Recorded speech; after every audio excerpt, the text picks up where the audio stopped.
বিসমিল্লাহির রহমানির রহিম। আসসালামু আলাইকুম। আজ খুব একটা গুরুত্বপূর্ণ বিষয় নিয়ে আলোচনা করতে চাচ্ছি। সে বিষয়টা হলো আত্মহত্যা বা suicide. Suicide is a great sin. আত্মহত্যা মহাপাপ।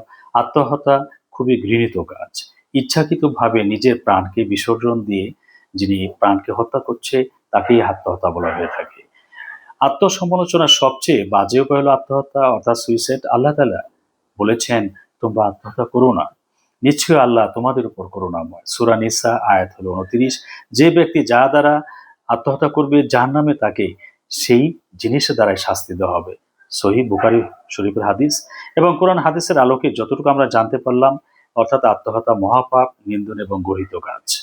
প্রিয় ভাই বোনেরা, আত্মহত্যা কোনো সমস্যার সমাধান নয়, এটি জীবনের শেষ নয়, বরং চরম হতাশার প্রকাশ। অন্ধকার অর্থাৎ রাত্রি যতই হোক, অন্ধকার যতই হোক, সকালে কিন্তু আলো ঠিকই আসবে। হতাশ এবং দুশ্চিন্তা হওয়ার কোনো কারণ নেই। একটি জীবন মানে আপনার একা নয়, এর সাথে জড়িত আছে আপনার প্রিয়জনের ভবিষ্যৎ। মূল কথা হলো, আত্মহত্যা কোনো সমস্যার স্থায়ী সমাধান নয়, এটি একটি সাময়িক কষ্টের চরম ভুল সিদ্ধান্ত এবং বোকামি। এহকাল এবং পরকালের খাতা কিন্তু শূন্য। মানুষের জীবনের মালিক আল্লাহ। দুনিয়ার সব কিছুর মালিক আল্লাহ। আল্লাহর সৃষ্টি করেছেন মানব জাতির জন্য। তিনি মানুষকে মৃত্যু দান করান। মহান আল্লাহ তাআলা ঘোষণা করেন, জীব মাত্রই মৃত্যু স্বাদ গ্রহণকারী, অতঃপর তোমরা আমারই কাছে ফিরে আসবে।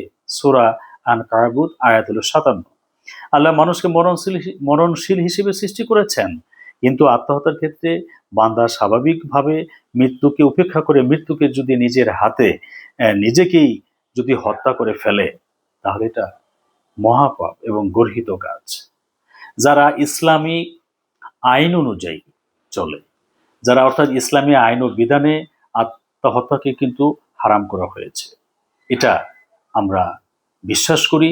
সুতরাং যারা ইসলামী অনুশাসনে বিশ্বাসী এবং সে আলোকে নিজেদের জীবন পরিচালনা করেন, তারা কখনোই আত্মহত্যা করে নিজেদের পরকালীন জীবনকে জাহান্নামে নিশ্চিত করবে না কখনো, বরং সঙ্গী সাথীহারা একাকী জীবনে কঠিন মুহূর্তে ভরসা রাখবে সৃষ্টিকর্তার উপরে।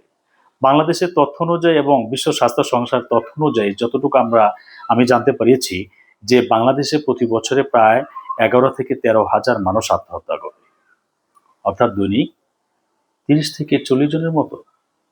এবং বয়স হলো 13 থেকে 19 বছর, অর্থাৎ কিশোরী বেশি। বাংলাদেশের তরুণ এবং কিশোরীরাই আত্মহত্যার প্রবণতা সবচেয়ে বেশি এদের মধ্যে। আমরা আত্মহত্যার যে কারণগুলো আছে সে বিষয়ে আলোচনা করব। সেটা হলো যে মানসিক চাপ হলে যেমন পড়ালেখার অতিরিক্ত চাপ, ভালো ফলাফল হয় না, এবং আবেগজনিত সংকট বলতে বোঝালো ভালোবাসা, পরিবার, পারিবারিক অর্থাৎ গ্রহকুণ্ডল দ্বন্দ্ব, তারপর হতাশা, অপ্রাপ্তি ও ভবিষ্যতের অনিশ্চয়তা এবং নানামুখী জীবনের অনিশ্চয়তা। এছাড়া আছে চরম দারিদ্র্য এবং অনৈতিক সংকট, মানসিক অবসাদ ও ডিপ্রেশন। আত্মহত্যার ধরন হলো, সাধারণত দেখা যাচ্ছে যে আত্মহত্যা সবচেয়ে বেশি হয়ে থাকে ফাঁসি নিয়ে আত্মহত্যা করছে, এবং এরপরে দ্বিতীয় দেখতে পাচ্ছে যে বিষ পান এবং অতিরিক্ত ওষুধ খেয়ে আত্মহত্যা করছে। আর এই আত্মহত্যা সাধারণত দেখা যাচ্ছে শহর এবং ঢাকা অঞ্চল যে আছে, এর মধ্যে শিক্ষার্থীতে আত্মহত্যা প্রবণতা সবচেয়ে বেশি। আমরা একটা রেকর্ডে দেখতে পাচ্ছি যে বহির্বিশ্বে হলো প্রতি লাখে গ্রিনল্যান্ডে হচ্ছিল 75.6 জন প্রতি লাখে, আর লেসোথোতে আছে 87.50 জন, আর গায়ানা আছে 40.9 জন, অর্থাৎ লাখে। এই আত্মহত্যা প্রতিকারের ব্যবস্থা আমাদেরকে করতে হবে।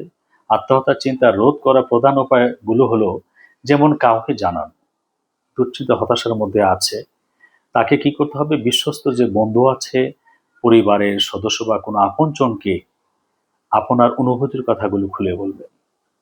দেখবেন ইনশাল্লাহ একটা সমাধান আসবে এবং কখনোই একা থাকবেন না। পেশাদার সাহায্য হলো মানসিক স্বাস্থ্য বিশেষজ্ঞ যে মনোরোগ চিকিৎসক আছে তার পরামর্শ নিতে হবে।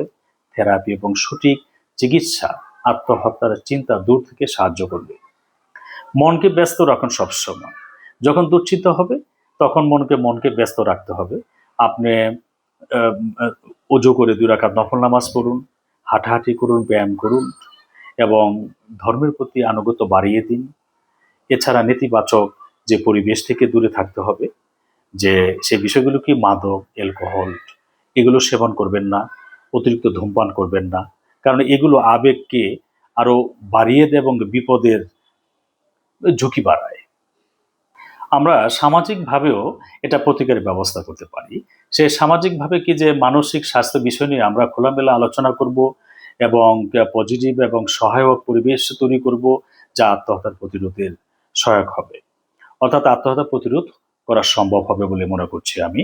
এবং এছাড়া গণমাধ্যমের মাধ্যমে আমরা কিন্তু এই আত্মহত্যার বিষয়ে আমরা চিত্র তুলে ধরতে পারি এবং প্রতিকারের ব্যবস্থা, সে বিষয়টা হলো WHO নির্দেশনা মোতাবেক কিন্তু সংবাদ পরিবেশন করতে হবে এবং খবরের শিরোনামে অতিরিক্ত চাঞ্চল তৈরি না করা, আত্মহত্যার নির্দিষ্ট পদ্ধতি, তারপরে স্থান বা সুইসাইডের যে নোটের বিস্তারিত বর্ণনা, যা ছবি প্রকাশ থেকে বিরত থাকতে হবে, যাতে অন্যদের মধ্যে যে অনুকরণ করার মতো প্রবণতা যেন তৈরি না হয়।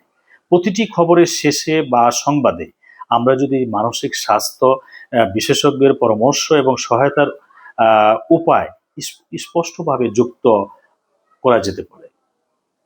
পরিশেষ শেষে বলবো, আমরা মানব জাতি আল্লাহ পাক শ্রেষ্ঠ জাতি হিসেবে সৃষ্টি করেছেন, আমাদেরকে বিবেক দিয়েছে, আমাদেরকে জ্ঞান দিয়েছেন, আমাদের চোখ নাক পরিপূর্ণভাবে আল্লাহ পাক আমাদেরকে সৃষ্টি করেছেন। অভাব থাকতে পারে, হতাশা থাকতে পারে, দুশ্চিন্তা থাকতে পারে, আমরা এগুলোকে উপেক্ষা করব, কারণ আমাদেরকে মরতে হবে। এই দুনিয়াতে কখনোই আমরা আজীবন থাকবো না। তাহলে আমাদের চিন্তা করে পরকালে আমরা কি নিয়ে যাব, ওখানে আমরা কি পুরস্কার নেব।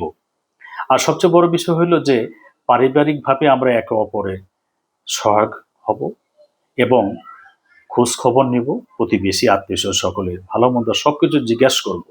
যদি কেউ দুশ্চিন্তা থাকেন, হতাশা থাকে, একে অপরে শেয়ার করেন এবং আমরাও নিজে থেকে আমরা একে অপরের সালাম দেব, কথা বলবো, খোঁজ খবর নিব। যদি জানতে পারে কেউ হতাশা আছে, দুশ্চিন্তা আছে, অর্থনৈতিক সমস্যা আছে, বিভিন্ন সমস্যা থাকতেই পারে মানুষ, তাহলে আমরা তার পাশে দাঁড়াবো। আমি মনে করি যদি এইভাবে আমরা অগ্রসর হয়ে কাজ করি, তাহলে আত্মহত্যা থেকে অবশ্যই প্রতিকারের ব্যবস্থা সম্ভব বলে মনে করছি। এবং সেই সাথে আমরা যেহেতু মানুষ, আমরা এই আত্মহত্যা শব্দটা আমরা মাথার ভিতরে আনবো না ইনশাল্লাহ। আল্লাহ পাক আমাদেরকে সকলের সুস্বাস্থ্য দান করুন এবং মঙ্গল কামনায় সকলের এই মঙ্গল হোক এবং সকলে ভালো থাকবেন এবং যার যার ধর্ম সুষ্ঠুভাবে এবং সুশৃঙ্খল পরিবেশে আপনারা পালন করুন এবং বেশি বেশি জ্ঞান অর্জন করুন। তখনই সম্ভব হবে সবকিছু থেকে প্রতিকারের ব্যবস্থা ইনশাআল্লাহ। আসসালামু আলাইকুম।